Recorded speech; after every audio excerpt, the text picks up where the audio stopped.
প্রিয়তা আর কিছু বলল না। রোনাক হ্যাঁ বললেও ঘাবড়ে গেল। বিশেষ করে এমন জায়গার ফুচকা খাবে যদি শরীর অসুস্থ হয়ে যায়, এই ভেবেই ভেতরে ভেতরে নার্ভাস হলো। তবে মেয়েটাকে কিছু বোঝার সুযোগ দিল না। এর মাঝে দোকানদার এসে 4 প্লেট ফুচকা রেখে গেল সম্মুখে। প্রিয়তা আগে খাওয়া শুরু করে রোনাককে খেতে ইশারা করলো। রোনাক বোকা হেসে একটা ফুচকা তুলে মুখে পড়ল। মুখে পড়ার কয়েক সেকেন্ড বাদেই তার গালের মধ্যে যেন আগুন জ্বলে উঠল। এত ঝাল কেন? আচ্ছা, শুধু তারটাতেই ঝাল, নাকি মেয়েটার ফুচকাও এত ঝাল? ফুচকা যেন গলা বেয়ে নিচে নামতেই চাইল না। রোনাককে চিবুতে না দেখে প্রিয়তা আড়ালে হেসে বলল, খাচ্ছেন না কেন বান্ধবীর টেবল? শর্টের কথা মনে আছে তো? কথাটা শুনতেই রোনাক ঢোক গিলে ফুচকাটা খেয়ে নিল। ঝালে যেন গলা জ্বলে যাওয়ার অবস্থা। টেবিলের হাতলটা বাম হাতে শক্ত করে চেপে ধরলো। বেশি বেশি টক ঢেলে ফুচকা খেতে থাকলো। 2 প্লেট ফুচকা খেতে 2 বোতল পানি শেষ করলো। চোখ দুটো ঝাপসা হয়ে এলো। প্রিয়তা নিজের খাওয়া বাদ রেখে শুধু এক ধ্যানে তাকিয়ে রইল রোনাকের খাওয়ার পানে। রোনাক নিজের 2 প্লেট শেষ করে প্রিয়তার প্লেট থেকে একটা ফুচকা নিজের মুখে পুরে একটা পানির বোতল নিয়ে পার্কের কর্নারের দিকে চলে গেল। গাল হা করে জোরে জোরে শ্বাস ফেলতে শুরু করলো। মাথা যেন ধরে গেছে, কান দিয়ে আগুনের ধোঁয়া বের হচ্ছে। হাতে ধরা বোতলটা চেপে ধরে বোচকা বানিয়ে রাগে ছুঁড়ে ফেললো দূরে কোথাও। একটা গাছে ঠেস দিয়ে হা করে দাঁড়িয়ে রইল। চেয়ারে বসে থাকা প্রিয়তার চোখ টলমাল হয়ে উঠল।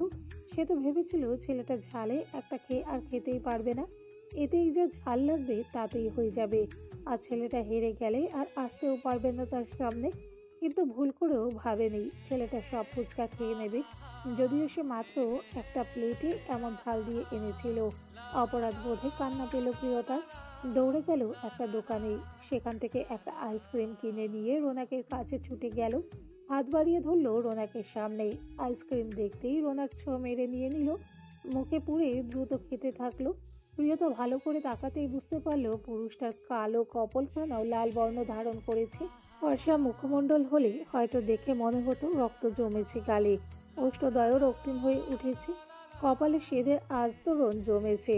রোনাকের আইসক্রিমটা খাওয়াতে ঝালটা যেন কিছুটা প্রশমিত হলো। প্রিয়তা ধরাশরে শুধিয়ে উঠল, ঝাল যখন খেতেই পারেন না, তখন খেলেন কেন? নাহলে তোমার কাছে হেরে যেতাম। নির্লিপ্ত জবাব শুনে প্রিয়তা রাখবে নাকি কান্না করবে বুঝলো না। স্বরে হালকা রাগ ফুটিয়েই বলল, তাহলে হেরে যেতেন। আমার সাথে দেখা করাটা নিশ্চয়ই এত প্রয়োজনীয় নয় আপনার কাছে, নাকি একটা মেয়ের কাছে আপনার ইগো হেরে যেত তাই খেয়েছেন? রোনাক শান্ত দৃষ্টিতে তাকালো প্রিয়তার পানে। আইসক্রিমটা সম্পূর্ণ না খেয়ে ফেলে দিল। ঘুরে সামনের দিকে হাঁটা শুরু করলো। গলার স্বর পরিবর্তন করে কিছুটা থমথমে কণ্ঠে বলে উঠল, জানি না কেন খেয়েছি। আসো, তোমাকে বাড়ি ছেড়ে দিয়ে আসি। প্রিয়তা পিছু গেল। পুনরায় দুজন গাড়িতে চেপে বসলো। নিঃশব্দে এসে পৌঁছালো প্রিয়তাদের বাড়ির সামনে। প্রিয়তা নেমে দুপা এগিয়ে গিয়ে পুনরায় ফিরে এসে গাড়ির উইন্ডোতে নক করতেই রোনাক তা খুলে দিল। প্রশ্নাত্মক চাহনি নিক্ষেপ করতেই প্রিয়তা অপরাধী কণ্ঠে বলে উঠল, আম সরি মিস্টার রৌনক, আমি ভাবিনি আপনি খেয়ে নেবেন ফুচকাগুলো। আমি সত্যিই সরি। ইটস ওকে, তুমি যাও। প্রিয়তা গেল না। আমতা আমতা করে বলে উঠল, আপনি তো জিতেছেন, তাহলে বলুন কি চান? রোনাক আজ আর মেয়েটার ভেতরে যাওয়ার অপেক্ষা করলো না। উইন্ডো গ্লাস আটকে দিয়ে গাড়ি স্টার্ট দিয়ে বলে উঠল, সময় হলে চেয়ে নেব ভাই। বলেই গাড়ি ঘুরিয়ে চলে গেল। প্রিয়তা সেদিকে নিষ্পলক চোখে তাকিয়ে রইল। চোখ দুটোতে এখনো তার অপরাধবোধ কাজ করছে। সন্ধ্যার কিছুটা পূর্বে মুহূর্তেই কোনো কাজ না থাকায় 3 ননদ আর ভাবি মিলে হল রুমে এসে টিভি দেখার সিদ্ধান্ত নিল। বাড়িতে এই 3 নারী আর মেড ছাড়া আর কারোর উপস্থিতি নেই। রায়া কিছু চিপস এনে ভাবি আর বোনকে দিয়ে নিজেও খেতে খেতে টিভির পর্দায় নজর দিল। ভালো কোনো মুভি দেখার উদ্দেশ্যে একের পর এক চ্যানেল চেঞ্জ করতে থাকলো রায়া। এই করতে করতে একটা নিউজ চ্যানেলে অতিক্রম করে গেল। কিন্তু রায়ার মনে হলো সেখানে অস্বাভাবিক কিছু দেখলো। উৎকণ্ঠা চেপে রাখতে না পেরে সে চ্যানেলটা পুনরায় দিল। সবার চোখ নিবদ্ধ হলো বড় এলইডি স্ক্রিনের ওপর। সেখানে হেডলাইনে চলছে এক জলজ্যান্ত নিউজ, যেখানে স্পষ্ট করে লেখা ভেসে উঠেছে। তাছাড়া এক সাংবাদিক সরাসরি টেলিকাস্টে বলে উঠল, আজ নদীর পাড়ে মিলেছে এক মেয়ের লাশ। মেয়েটার শরীর জুড়ে জখমের চিহ্ন মিলেছে। পুলিশের ভাষ্যমতে মেয়েটাকে ধর্ষণ করা হয়েছে, সেই সাথে করেছে আনুমানবিক অত্যাচার। দেখে মনে হয়েছে এটা হয়তো গণধর্ষণ। মেয়েটা কে, এই বিষয়ে এখনো কোনো খবর মেলেনি। পুলিশ তদন্ত জারি করেছে। এতটুকু বলার পরে ব্লার করা মেয়েটার একটা ছবিও ভেসে উঠল টিভির পর্দায়। কিন্তু এসব যেন অদ্রিজার চোখ স্পষ্ট হয়ে ধরা দিল। হাত থেকে চিপসের প্যাকেটটা নিচে পড়ে গেল। শরীর থরথর করে কেঁপে উঠল। নিচে কিছু পড়ার শব্দ পেয়ে রায়া আর ঈশানী টিভি থেকে চোখ সরিয়ে ভাবির পানে তাকাতেই স্তব্ধ হয়ে গেল। রায়া ভাবিকে ধাক্কা দিয়ে বিচলিত হয়ে শুধালো, ভাবি, এই ভাবি, কি হয়েছে তোমার? আমাদের দিকে দেখো, কথা বলো ভাবি। ঈশানীও একই কাজ করলো, কিন্তু অদ্রিজা যেন এতে কোনো ভাবান্তর হলো না। সময়ের সাথে সাথে যেন শরীরে কম্পন আর আতঙ্ক দুটোই বেড়ে গেল। রায়ার সেদিন রাতের কথা স্মরণ হতেই ভয় পেয়ে গেল। বাড়িতে বড়রা কেউ নেই ভাবতেই কান্না করে দিল। ঈশানীর স্মরণ হতেই রায়ার উদ্দেশ্যে বলল, বোন আমার, কান্না অফ করে দ্রুত ভাইয়াকে ফোন কর, দ্রুত কর। রায়া যেন দিশা পেল, দৌড়ে উপরে গিয়ে নিজের ফোন নিয়ে এলো। ভাইকে ডায়াল করার কিছু মুহূর্ত পরেই রিসিভ হলো। ওপাশ থেকে হ্যালো বলার বোধ হয় সময় হলো না, তার পূর্বেই রায়া কেঁদে উচ্চারণ করলো, ভাইয়া দ্রুত বাড়ি আসো। ভাবি কেমন করছে? দ্রুত আসো ভাইয়া, বাড়িতে কেউ নেই। কিছুক্ষণ আগে গধূলি শেষ সময় উপনীত। সূর্যকিরণের তীব্র আভা ধীরে ধীরে মিলিয়ে গিয়ে নরম আলোয় ভরে উঠতে শুরু করেছে ধরণী। চারিদিক থেকে ভেসে আসছে আজানের সুমধুর ধ্বনি। সবার নিজেদের কাজ ফেলে আল্লাহর দরবারে ঠাঁই খুঁজে নিয়েছে। অদ্রিজাও অজু করে এসে নামাজটা শেষ করলো। রুমের মাঝে একা থাকার চেয়ে ননদের সাথে আড্ডা দেওয়া ভালো ভেবে সবাইকে ডেকে নিচে নেমে এলো। নূরজাহান বেগম কিছু কেনাকাটার উদ্দেশ্যে বৌমাকে বলেই বাড়ি থেকে চলে গেলেন। অদ্রিজার নিচে 2 মিনিট বসতে না বসতেই রায়া, ঈশানী দুই বোন দৌড়ে এলো নিচে। এই 3টা মেয়ে আর মেয়ের ছাড়া বাড়িতে আর কারোর উপস্থিতি নেই। 3 রমণী কি করবে বুঝতে না পেরে সিদ্ধান্ত নিল টিভি দেখার। রায়া খাওয়ার জন্য কতগুলো চিপস আর স্ন্যাক্স নিয়ে বসলো। হলরুমের সম্মুখে রাখা বড় টিভিটা চালু করে দিয়ে ভাবির হাতে চিপস ধরিয়ে দিল খাওয়ার জন্য। টিভি ছেড়ে চিপস খেতে খেতে রায়ার মুখ ভোঁতা করে বলে উঠল, জানো ভাবি, তোমার ভাই একটা বেয়াদব। নিজের ভাইকে বেয়াদব বললে খারাপ লাগা স্বাভাবিক। অদ্রিজারও খারাপ লাগলো। ভাইটা এমন কেন যে সবার থেকে এমন উপাধি পেতে হয়? কিন্তু রায়া হঠাৎ এই কথা কেন বলল? খারাপ লাগাকে পাশে রেখে উদ্গ্রীব হয়ে শুধালো, কেন মেঘ, তোমার সাথে কিছু করেছে বুঝি? রায়া তখন এর কথা মনে করে থমথমে মুখে বলে উঠল, জানো, আজ তোমার ভাইকে ঢাকায় দেখেছি, রাস্তায় পাগলের মতো হাঁটছিল। আমি ভালো মতো গিয়ে জিজ্ঞেস করলাম, ভাই আপনি এখানে কেন? জানো তোমার ভাই কি জবাব দিল? বলেই অদ্রিজার পানে তাকালো। অদ্রিজা মাথা নেড়ে বুঝালো সে জানে না। রায়া নিজেই আবারও বলল, বলে কিনা আমি বাচ্চাদের প্রশ্নে জবাব দিই না। আগে বুড়ো হও, আগে বড় হও, তারপর প্রশ্ন করো। এইটা কোনো কথা ভাবি? ভাইয়ের ব্যবহারের কথা শুনে কিছুটা খারাপ লাগলেও ননদের বলার ভঙ্গি দেখে হাসি পেল। ঈশানী আর সে মিলে কিছুটা হাসলো। অদ্রিজা ননদের ফোলা ফোলা গাল দুটোতে আদর দিয়ে বলল, রেগে যেও না মেঘ, আমার ভাইটা একটু তেড়া, হয়তো মুড খারাপ ছিল। হুম। বলেই 3 জনে পুনরায় টিভির পর্দায় চোখ রাখলো। বর্তমান এদিকে অবস্থিত রুদ্ধর যেন পা টলে উঠল। হাত থেকে ফোনটা পড়তে পড়তে বাঁচল। নাসিম সব লক্ষ্য করে এগিয়ে এলো ভাইয়ের নিকট। তারা তো ঢাকা থেকে অনেকটা দূরে এসেছে একটা কাজে, কিন্তু ভাইকে হঠাৎ এত অস্থির কেন মনে হচ্ছে? এসে ব্যস্ত কণ্ঠে শুধালো, কি হয়েছে ভাই? তোমাকে অস্থির লাগছে কেন? রুদ্ধর যেন হুঁশ ফিরল, দৌড় লাগালো নিজের গাড়ির দিকে। নাসিমের প্রশ্নের জবাব দিল না, শুধু অস্পষ্ট স্বরে আওড়ালো, আমাকে যেতে হবে। গাড়িতে চড়ে পারপার্শ্বিক সব ভুলে ট্রাফিক আইন ভেঙে গাড়ি ছুটিয়ে চলল সাই সাই বেগে। এদিকে ঈশানী অদ্রিজার হাত পা ঢলতে শুরু করলো। ভয়ে তার নিজেরই যেন গলা শুকিয়ে গেল। অদ্রিজার চোখের কোণ বেয়ে নীরব অশ্রু ঝরে পড়ল। কণ্ঠফুরে শব্দ বের হওয়াও দুষ্কর হয়ে গেল। খুব করে তেষ্টা অনুভব করতেই অনেক কষ্টে উচ্চারণ করলো, পানি পানি চাই। ঈশানী বুঝতেই ছুটে গেল কিচেনের দিকে। পানি নিয়ে হলরুমে ফিরতেই দেখলো অদ্রিজার শরীরটা ঢলে পড়ল। তার চাক্ষুষ হতেই হাত থেকে গ্লাসটা পড়ে গিয়ে টুকরো টুকরো হয়ে গেল। রায়া শেষ সিঁড়িতে দাঁড়িয়ে ভাবিকে ঢলে পড়তে দেখে চিৎকার করে উঠল। ভাবি! দুই বোন দৌড়ে এগিয়ে এসে ধরলো অদ্রিজাকে। ইচ্ছে মতো ডাকতে শুরু করলো। ডাকে সাড়া না পেয়ে বুঝলো অদ্রিজা জ্ঞান হারিয়েছে। দুই বোনের চিৎকার শুনে মেয়েরা সব ছুটে এলো। এমন অবস্থা দেখে সবাই ভয় পেল। তাদের মধ্যে এক মেয়েট বুঝতে পেরে বুদ্ধি করে আগে এক ডক্টরকে কল করলো। তারপর নূরজাহান বেগমকে কল করে সব বলে ফোন কাটলো। রুদ্র বাড়িতে পৌঁছালো ঠিক 1 ঘন্টা পর। অস্থির উৎকণ্ঠিত শরীর নিয়ে ব্যস্ত পায়ে হলরুমে পা রাখতেই পা দুটো স্তব্ধ হয়ে গেল। হলরুমে সবাই ঘিরে আছে মেয়েটাকে। ছোট কদম ফেলে আরো 2 পা এগিয়ে যেতেই ধরা দিল মেয়েটার ঘুমন্ত মুখখানা। তার মা মেয়েটার শিয়রে বসা, বোন দুটো ফ্লোরেই আধার মুখে বসে আছে। একটা ডাক্তার নিকটে বসা। মেয়েটাকে দেখছে বোধহয়। আচ্ছা, মেয়েটা কি জ্ঞান হারিয়েছে? ভাবতেই গলা শুকিয়ে কাঠ হলো। ধীর পায়ে হেঁটে গিয়ে দাঁড়ালো ডাক্তারের পেছনে। শান্ত স্বরে শুধালো, কি হচ্ছে ডাক্তার? সেন্স আছে মেয়েটার? প্রশ্ন শুনে ডাক্তার পিছু ঘুরে তাকালেন। রুদ্ধকে দেখে দাঁড়িয়ে পড়লেন। নত হয়ে বলে উঠলেন, মেয়েটা কিছু দেখে হয়তো প্রচণ্ড ভয় পেয়ে গেছে, সহ্য করতে না পেরে জ্ঞান হারিয়েছে। ঘুমের এক্সটেনশন দিয়ে গেলাম, ঠিকমতো ঘুম হলে হয়তো ভয়টা কেটে যাবে।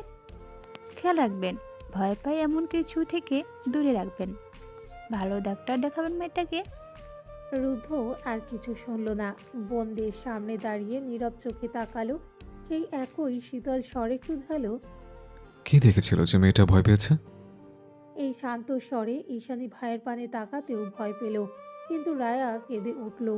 উঠে ভাইকে জড়িয়ে ধরে কাঁদতে কাঁদতে সব শুরু থেকে বলল। বোনকে কাঁদতে দেখে রুদ্ধ জোরে একটা শ্বাস ফেলে মাথায় হাত বুলিয়ে দিয়ে বলল, ভাবি, ঠিক হয়ে যাবে, কান্না থামা বার্ড। বুক থেকে সরিয়ে নিজেই বোনের চোখে পানি মুছে দিল।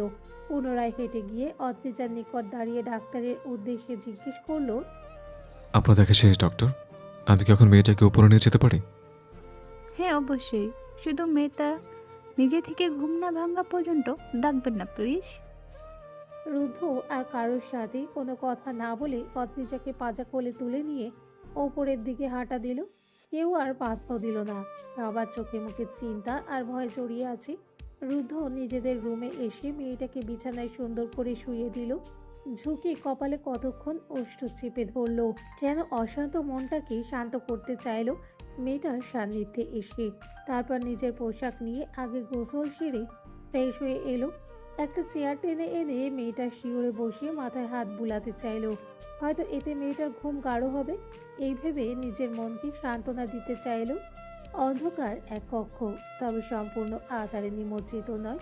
পাশে রাখা এক ছোট্ট টেবিলের ওপর রাখা একটা মোমবাতি, যা শিখার তেজে দীপ্তিময় হয়ে উঠেছে কক্ষটা। দেখলে মনে হবে লাল আভায় ছেয়ে আছে সর্বত্র। রুমটার মাঝ বরাবর রাখা এক ছোট্ট বেড, যার উপর হাত পা বাঁধা অবস্থায় পড়ে আছে এক রমণী।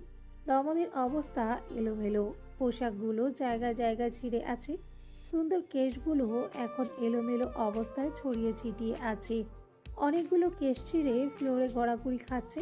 হয়তো কেউ সর্বোচ্চ বল প্রয়োগ করে ধরেছিল, যার কারণে তারা নিজের স্থানে টিকে থাকতে সফল হয়নি। হাত পা গলায় অনেক মারের চিহ্ন। ফর্সা শরীরে অল্প সময়ের মাঝে কালশিটে দাগ পড়ে গেছে। কপালে ঠোঁটের কোণে রক্তের দাগ স্পষ্ট। চোখ ফেটে টপাটপ করে পানি পড়ছে, কিন্তু মুখে উচ্চারণ করার মতো শব্দ নেই। মুখে টেপ দিয়ে বাঁধা। রমণী ব্যথায় আতঙ্কে গঙিয়ে যাচ্ছে অবিরত। তবে তার সেই নীরব কান্না আতঙ্ক ভারী পড়ল না এই কক্ষে থাকা পুরুষগুলোর ওপরে। এইসব যেন তাদের আরও বেশি আনন্দ দিচ্ছে। হঠাৎ করে যেন কতগুলো পুরুষ মুখমণ্ডল ঘিরে ধরল মেয়েটাকে। লালিত আলোয় মাঝে পুরুষগুলোকে যেন আরো ভয়ানক আত্মঘাতী মনে হলো, যেন তারা এক থাবাতেই কারো প্রাণ কেড়ে নিতে সফল। রমণীটির আত্মা যেন কেঁপে উঠল। মেয়েটার আত্মচিৎকার শোনার জন্য এক পুরুষ মুখের বাঁধন খুলে দিল। অন্য পুরুষ এসে এক জ্বলন্ত সিগারেট ঠেসে ধরল রমণীর কোমর বরাবর। রমণীটি সহ্য করতে না পেরে চিৎকার করে উঠল। আব্বু! এই আত্মচিৎকার যেন পুরুষগুলোর মনে সুখকর ধ্বনি হয়ে ধরা দিল। বিদঘুটে হেসে উঠল তারা। একজন তার কামনায় আচ্ছন্ন মুখটা এগিয়ে নিয়ে গেল রমণীর নিকট। তা দেখতেই রমণীটি উচ্চস্বরে কেঁদে উঠল। হাত পা বাঁধা থাকায় ছটফট করে উঠল। বারবার ছোটার চেষ্টা করে অনুনয় করে বলতে থাকলো, ছেড়ে দিন আমায়। যেতে দিন। আমার কাছে আসবেন না, ছোবেন না আমায়। আমার কাছে দয়া করে আসবেন না। মেরে ফেলুন আমায়, কিন্তু আমার সম্মান নষ্ট করবেন না। এত বড় ক্ষতি করবেন না। ছেড়ে দিন আমায় দয়া করে। না। এই অদ্রজা, কি হয়েছে? চোখ খুলুন, দেখুন এই তো আমি। চোখ খুলুন অদ্রজা। সময় এখন কত হবে? রাত 3টার কাছাকাছি হয়তো। এই সন্ধ্যা থেকে মেয়েটা শিওরে বসে আছে রুদ্ধ। কখন মেয়েটা চোখ মেলে তাকায়। এই আশায় নিজের চোখ দুটোকে একটুও বিশ্রাম নিতে দেয়নি। তবে স্বল্প পূর্বেই বিছানায় মাথা ঠেকিয়ে বসেছিল। হঠাৎ কানে প্রবেশ করলো আব্বু বলে এক তীক্ষ্ণ চিৎকার। রুদ্ধ তড়িৎ মাথা তুলে তাকাতেই দৃষ্টিগোচর হলো মেয়েটার অস্বাভাবিক নড়াচড়া। যেন মেয়েটা আতঙ্কে ছটফট করছে। একা একাই বিড়বিড় করতে শুরু করেছে। মেয়েটা ছটফট দেখে শক্ত পুরুষটির গড়ন ঝাঁকি মেরে উঠল যেন। চেয়ার ছেড়ে বিছানায় গিয়ে আগে মেয়েটাকে ঝাঁকিয়ে চোখ খোলার কথা আওড়াতে শুরু করলো। অদ্রিজা চোখ মেলে তাকালো না। ছটফট করতে করতে হাত দিয়ে আঁচড় কাটতে শুরু করলো রুদ্ধর মুখমণ্ডল জুড়ে। গলায় জোরে খামচে ধরলো। মুখে আর গলায় নখের আঁচড় লাগতেই তীক্ষ্ণ ব্যথার উদ্ভব হলো।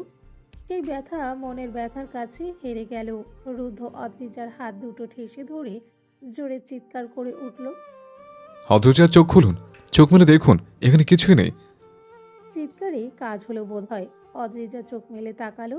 ছটফটানো কিছুটা কমলেও শরীরের মৃদু কম্পন তখন অনুভব করা যাচ্ছে। অদ্রিজাকে চোখ মেলতে দেখে রুদ্ধ স্বস্তির শ্বাস ফেলে মেয়েটার কপালে কপাল ঠেকিয়ে জোরে জোরে শ্বাস ফেলল। অদ্রিজা চোখ মেলে তাকালেও সে যেন এখনো স্বপ্নের মাঝে ডুবে আছে। নিজের উপর এতটা নিকটে কোনো পুরুষের অস্তিত্ব পেয়ে পুনরায় ছটপটিয়ে পাগলের মতো আওড়ালো, আপনি কাপুরুষ। আপনি আমাকে খারাপভাবে ছুঁয়েছেন। দূরে যান। যেতে দিন আমায়। ছোবেন না আমায়। আপনারা সব কয়টা কাপুরুষ। ছাড়ুন আমায়। রুদ্ধ এক মুহূর্তের জন্য যেন ভুলে বসলো মেয়েটা এখন কোন পরিস্থিতিতে আছে। শুধু কাপুরুষ শব্দটা কানে বাজতে লাগলো। এক মুহূর্তে চোখ মুখ লাল বর্ণ ধারণ করলো। এতক্ষণে চিন্তা, অস্থিরতা আর এখনের রাগ যেন এক মুহূর্তে রুদ্ধকে কাবু করে ফেললো। রাগকে সামলিয়ে উঠতে না পেরে অদ্রিজার গাল দুটো শক্ত করে ধরে রাগত্ব স্বরে বলে উঠল, কি বললি তুই? তোর আমাকে কাপুরুষ মনে হয়? খারাপ ভাবে তো তোর কখনো ছুঁয়েছে তোকে আমি? জবাব দে আগে। তীব্র চাপ অনুভূত হতেই যেন অদ্রিজার স্বপ্ন ভঙ্গ হলো। কি হয়েছে সম্পূর্ণ বুঝতে না পারলেও সে কোনো প্যানিক করেছে তা ঠিকই বুঝলো। লজ্জা, ভয়, অস্থিরতা সব মিলেমিশে একাকার হয়ে গেল। অদ্রিজা ডুকরে কেঁদে উঠল। কান্নার শব্দে যেন রুদ্ধ হুঁশ ফিরল। হাতটা সরিয়ে নিল তড়িৎ। কি করছিল সে এতক্ষণ? কি করে ভুলে গেল মেয়েটা এখন নিজের মাঝে নেই। ইচ্ছে হলো নিজের হাতটাকেই এখন কেটে ফেলে দিতে। আপাতত নিজেকে নিয়ে ভাবনা বাদ দিয়ে বউকে নিয়ে অস্থির হয়ে পড়ল। এমন করে কাঁদছে কেন? বিচলিত হলো মন। অপরাধী স্বরে বলে উঠল, আই এম সো সরি জান। বিশ্বাস করো, তোমাকে আঘাত করতে চাইনি। এভাবে কেঁদো না অদ্রি। জান, আমার কান্না বন্ধ করো। দেখো আমার বুকটা জ্বলে পড়ে যাচ্ছে। এমন করো না পাখি। অদ্রিজা না থেমে আরো হাওমাও করে কেঁদে উঠল। নিচ থেকে রুদ্ধকে শক্ত করে চেপে ধরল, যেন বুকের মাঝে ঢুকে পড়তে চাইছে। রুদ্ধ নিজেকে পাগল পাগল লাগলো। মেয়েটা এত সমস্যার মধ্যে দিয়ে যাচ্ছে, আর কে কিনা একটু আগে। ভাবতেই রাগ হলো নিজের ওপর। শক্ত করে আঁকড়ে ধরলো স্ত্রীকে। এমনভাবে ধরলো যেন মেয়েটাকে সব কিছু থেকে আড়াল রাখতে চাইছে। সে বারবার শুধু একইভাবে আউড়িয়ে যাচ্ছে, অদ্রিজান, একবার শান্ত হও। এমন করো না, এমন করে কেঁদো না। আমি শেষ হয়ে যাচ্ছি। আমার ভুল হয়ে গেছে। একটাবার শান্ত হলো লক্ষ্মীটে। আমাকে একটু স্বস্তি দাও। তার পাগলামো আর অদ্রিজার কান্না কত সময় পর্যন্ত চলতে থাকলো। এত কিছুতে মেয়েটা বোধ হয় দুর্বল হয়ে পড়েছে। আস্তে আস্তে কান্নার মাত্রা কমে এলো। স্বামীর আস্থায় বোধহয় মেয়েটার চোখে ঘুম ধরা দিল। স্বামীর বুকের নিচেই একটা সময় নিশ্চল হয়ে পড়ে রইল। মেয়েটা মেয়েটা ঘুমিয়ে গেছে বুঝতে পেরে স্বস্তি পেল। তার ভারী শ্বাস প্রশ্বাসের শব্দে ভরে উঠল রুমটা। রুদ্ধ এক চুল নড়ল না। বউকে উষ্ণতা আর ভরসা দিতে এভাবেই জড়িয়ে ধরে রইল। নির্বিঘ্নে মেয়েটার গলার ভাঁজে মুখ গুজে দিল, চোখ খিচে বন্ধ করে নিল। সেই বন্ধ চোখের কোণ থেকে এক ফোঁটা বিষণ্ণ অশ্রু গড়িয়ে মেয়েটার কাজ সিক্ত করে তুলল। কিন্তু ঘুমন্ত মেয়েটা তা ঘুণাক্ষরেও জানতে সফল হলো না। আলিশান এক বাংলোর বিলাসবহুল কক্ষের মাঝ বরাবর একটা চেয়ারে বসে আছে অতিশয় এক সুদর্শন যুবক। আদুলখানা যতটা সুন্দর, মন যেন তার চেয়ে দ্বিগুণ কুৎসিত। মেয়ের নেশা থেকে সব ধরনের নেশায় মধ্যে থাকে যে পুরুষ, টাকা পয়সা ক্ষমতা আভিজাত্য কোনো কিছুরই কমতি নেই। তেমন করে পাপেও আবৃত যেন, কিন্তু তার সব পাপ যেন মিশে আছে অন্ধকারের মাঝে, যার দিশা পাওয়া বড়ই দুষ্কর। ক্ষমতার বলেই হয়তো সমস্ত পাপকে পায়ে পিষে মুখোশের আড়ালে ঘুরে বেরিয়েছে সে। পুরো কক্ষটা সিগারেটের ধোঁয়ায় ভরে উঠেছে। বাতাসের সাথে মিশে আছে মদের তীব্র গন্ধ। সিগারেটের ধোঁয়ার সাথে নিজের রাগটাকেও যেন ধোঁয়ায় উড়িয়ে দিতে চাইল, কিন্তু তা বোধহয় আর হলো না। যুবকটির সামনে এসে দাঁড়ালো অন্য দুটো ছেলে। ভয় যেন তাদের আষ্টে পৃষ্ঠে জড়িয়ে আছে। ভয়ে হাঁটু কাঁপছে। এভাবে আর দাঁড়িয়ে থাকা সম্ভব হলো না। হাঁটু ভেঙে মেঝেতে বসে পড়ল। যা দেখে বসে থাকা যুবকটার ঠোঁটের কোণে গর্বের হাসি ফুটে উঠল। নিজেকে যেন সব কিছুর বাদশা মনে হলো। কিন্তু এত কিছুর পরেও তার রাগ কিছুতেই প্রশমিত হলো না। সিগারেট শীষ টান দিয়ে পাশে থাকা স্টেতে ফেলে দিল। কক্ষটা অনেক বড়, পরিষ্কারের হলেও কক্ষটিতে খুব বেশি একটা আসবাবপত্র নেই। একটা চেয়ার, পাশে একটা টেবিল রাখা, একটা মধ্যম সাইজের আলমারি রাখা। যুবকটা হেঁটে গিয়ে টেবিলের ওপর রাখা বোতল থেকে একটা গ্লাসে ওয়াইন ঢেলে তা গলানো গরম করে নিল। পরক্ষণে হাতের গ্লাসটা ছুঁড়ে মারল মেঝেতে। নীল ডাউন হয়ে বসে থাকা লোক দুটোর দিকে লাগলো একটা ব্যক্তির কপাল বরাবর। তৎক্ষণাৎ তীব্র বেগে রক্ত গড়িয়ে পড়ল। লোকটা ব্যথায় আর্তনাদ করে উঠল। অন্যজনের ভয়ে হাত পা কেঁপে উঠল। দুজনেই লুটিয়ে পড়ল মাটিতে। অনুনয় করে বলে উঠল, স্যার, ভুল তো হয়ে গেছে, এবারের মতো ক্ষমা করে দিন। এমন ভুল আর হবে না, একটা সুযোগ দিন স্যার। লোক দুটোর এই কথাগুলো যেন যুবকটার রাগ আরো বাড়িয়ে দিল। কক্ষ থেকে একটা লোহার রড হাতে নিয়ে এগিয়ে এলো। এসে সতর্কবার্তা ছাড়াই পায়ে আঘাত করে বসলো। পা থেকে সম্পূর্ণ শরীরের লোহার আঘাতে ভরিয়ে তুলল লোক দুটোকে। লোক দুটোর চিৎকারে ভরে উঠল কক্ষটা। রাত হলেও সেই চিৎকার কারো কর্ণগোচর হওয়ার সুযোগ নেই। চিৎকারে অতিষ্ঠ হয়ে যুবকটি পা দিয়ে একজনের গলা চেপে ধরল। হিসিয়ে বলে উঠল, ভুল করার আগে মনে ছিল না এসব? এখন কেন চিৎকার করছিস? এত বড় ভুল হলো কি করে বল? মনে ছিল না একটা ভুলের জন্য আমি কত ভয়ঙ্কর হয়ে উঠতে পারি? লোকটি শ্বাসরোধ হয়ে এলো। নাক মুখ দিয়ে রক্ত উপচে পড়ল। আর একটু হলেই হয়তো প্রাণ পাখি উড়াল দিত, কিন্তু তার পূর্বেই অন্য একটা যুবক এসে এই যুবকটাকে টেনে সরালো। নিজেও রাগ দেখিয়ে বলল, পাগল হয়ে গেছিস, মরে যাবে এরা, বুঝতে পারছিস না? হ্যাঁ, আমি পাগল হয়ে গেছি। শালা অকাজের সব কয়টা। বারবার বলেছি লাশ কোনো নদীতে ভাসিয়ে দিবি, নয়তো কোনো জঙ্গলে ফেলে আসবি, যাতে পশুর শিকার হয়ে যায়। আর এই দুটো কি করলো? লাশটাকে নদীর পাড়ে ফেলে এলো, যাতে লাশ পুলিশের হাতে পড়ে যায়। ভুল করবো না বলেও এই কুত্তার বাচ্চাদের জন্য ভুল হলো। আমার বাপ জানলে কি করবে বুঝতে পারছিস এবার? যুবকটির চিৎকার করে বলা কথা শুনে অন্য যুবকটা হতাশ শ্বাস ফেলল। কিন্তু এদের মেরে তো কোনো লাভ নেই, তাই বোঝাতে বলে উঠল, শান্ত হয় আর, এদের মারলে কিছুই হবে না, চিন্তা করিস না। আমি আমার ড্যাডের সাথে কথা বলে এর সমাধান বের করেছি। এসব মাথা থেকে ছেড়ে শুধু ভাবতে থাক, ও রুদ্রকে কিভাবে শেষ করবি, এদিকটা আমি সামলে নেব। এতে যুবকটির রাগ কমল কিনা বোঝা গেল না। অন্য ছেলেটিকে ছিটকে সরিয়ে দিল। ধপধপ পা ফেলে বেরিয়ে গেল রুমটা থেকে। কক্ষ থেকে যাওয়ার সেই ছেলেটা নিচে আহত হয়ে পড়ে থাকা ব্যক্তিদের পানে তাকিয়ে দীর্ঘশ্বাস ফেলল। এত রাগ হলে কি হয়? সে উচ্চ আওয়াজে একটা ছেলেকে ডেকে নির্দেশ দিল, দ্রুত দুটোকে হসপিটালে নিয়ে যা। পুলিশ জিজ্ঞেস করলে বলবি নেশাগ্রস্ত হয়ে গাড়ি চালাতে গিয়ে অ্যাক্সিডেন্ট করেছে। নির্দেশ অনুযায়ী ছেলেটা দুবারে দুজনকে বাইরে নিয়ে গেল। এই যুবকটিও কাউকে একটা ফোন করতে করতে বেরিয়ে গেল। একটু আগে জাহান্নামে পরিণত হওয়া কক্ষটা ছেড়ে। সকালের প্রথম কিরণের রোশনি পর্দা ভেদ করে চোখের ওপর প্রতিফলিত হতেই চোখ মেলে তাকালো অদ্রিজা। প্রথমেই ওপরে শুভ্র সিলিং নজরে পড়ল। শরীরের ওপর ভারী কিছু অনুভব হতেই নিজের পেটের দিকে তাকালো। একটা শক্ত পুরুষালী হাত তার পেট বরাবর শক্ত করে আঁকড়ে ধরে আছে, এমনভাবে ধরে আছে যেন একটু ঢিল হলেই মেয়েটা হারিয়ে যাবে।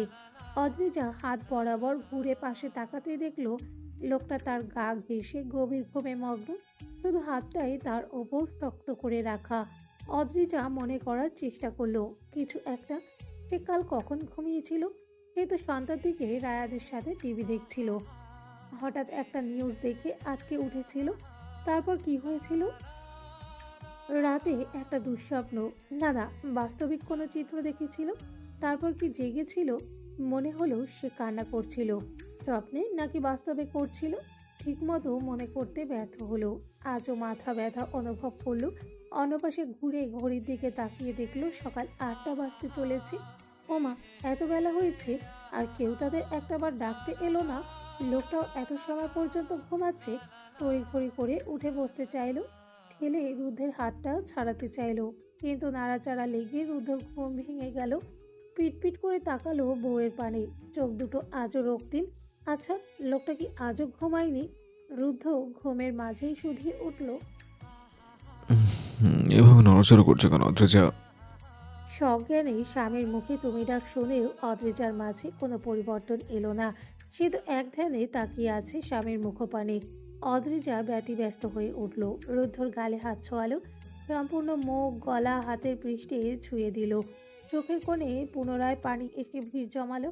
লোকটার মুখে গলার আঁচড়ে দাগ স্পষ্ট, সেখানে বিন্দু বিন্দু রক্ত জমে আছে। অদ্রিজার আর বুঝতে বাকি রইল না রাতে সে কি কাণ্ড ঘটিয়েছে।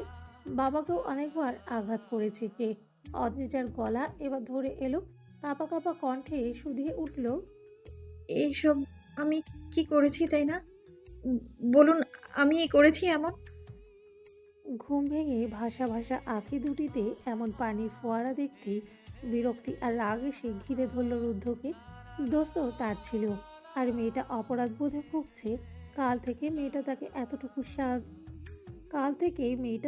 এতটুকু স্বস্তি দিচ্ছে না, জ্বালিয়ে পুড়িয়ে শেষ করে দিচ্ছে। অদ্রিজার চুলের মাঝে বল প্রয়োগ করে মুখটা তার মুখের নিকটে নিয়ে এলো, রাগী গম্ভীর স্বরে বলে উঠল, যদি আপনার চোখ দিয়ে আর এক ফুট অস্ত্র ঝরেছে, সত্যি বলছে, জাস্ট শেষ করে ফেলবো আপনাকে আমি। রুদ্ধর এমন কাছে আর কথায় অদ্রিজা বাকরুদ্ধ হয়ে কেবল পিটপিট করে তাকিয়ে রইল। এতটা নিকটে আসায় শ্বাস প্রশ্বাস কিছুটা বেড়ে গেল। রুদ্ধ এসব কিছু তোয়াক্কা করলো না। অদ্রিজা কিছু সময় তাকিয়ে থেকে অস্পষ্ট স্বরে বলে উঠল, তাহলে কি আপনি আমাকে খুন করে ফেলবেন বলছেন? যে মেয়ের এক ফোঁটা অশ্রু দেখে তার অন্তঃকরণে রক্তকরণ হয়, তাকে নাকি সে খুন করবে, এমনটা তো সে স্বপ্নেও ভাবে না। তাহলে তো নিজের থেকে নিজের অস্তিত্বকেই ছিনিয়ে নেওয়া হবে। রুদ্ধ চুলের মাঝে আরও কিছুটা বল প্রয়োগ করে দুজনের কপাল এক করে দিল।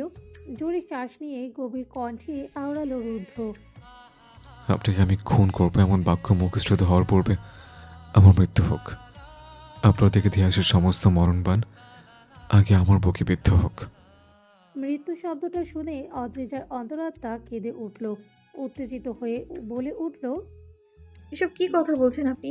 আপনার কেন কিছু হবে? আর একবারও মৃত্যুর শব্দ আপনার মুখে আনবেন না প্লিজ। বউকে তার জন্য উতালা হতে দেখে হেসে ফেলল রুদ্ধ। বেশি আনন্দ হলো এটা দেখে যে মেয়েটা এত সময় ধরে তার এতটা নিকটস্থ থেকেও অস্বস্তি বোধ করেনি, তার ছোঁয়ায় ভয় পায়নি।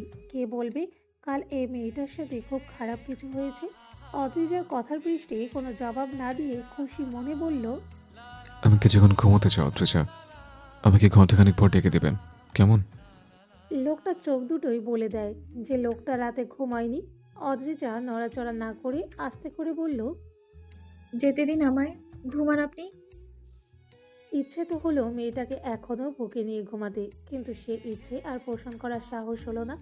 আস্তে করে চুলে ধরা হাতটা সরিয়ে নিল। অদ্রিজা সেখান থেকে সরে বিছানা ছেড়ে নেমে দাঁড়ালো, কাভার থেকে পোশাক নিয়ে চলে গেল ওয়াশরুমের দিকে।